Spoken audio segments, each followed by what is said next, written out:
বাংলার 10.5 কোটি 11 কোটি মানুষের পাশে দাঁড়াতে পারে, সেটা আমাদের মাননীয় নেত্রী, বাংলার 3 বারের মুখ্যমন্ত্রী, সারা ভারতবর্ষের একমাত্র মহিলা মুখ্যমন্ত্রী, তিনি দেখিয়ে দিয়েছেন।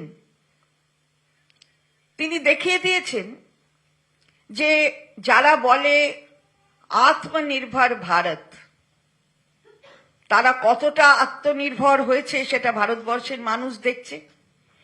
কি হবে 2047 সালে সে কথা বলতে ব্যস্ত যেখানে কেন্দ্রীয় সরকার, সেখানে বাংলার সরকার এবং মাননীয় মুখ্যমন্ত্রী দেখিয়ে দিয়েছে আত্মনির্ভর বাংলা। কেন্দ্রীয় বঞ্চনা সত্ত্বেও বাংলার এই আত্মনির্ভরতা আজকে সারা বিশ্বের কাছে একটা বিস্ময় হয়ে দাঁড়িয়েছে। কারণ আমাদের নেত্রী, বাংলার মুখ্যমন্ত্রী, তিনি জানেন যে কিভাবে সংসার সামলাতে হয়।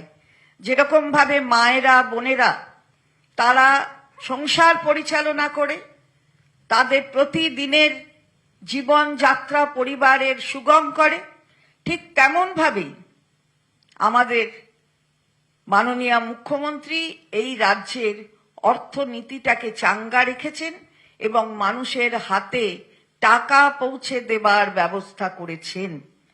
আমরা বলতে চাই যে ডাবল ইঞ্জিন সরকার, বারবার অনেকে অনেক কথা বলে।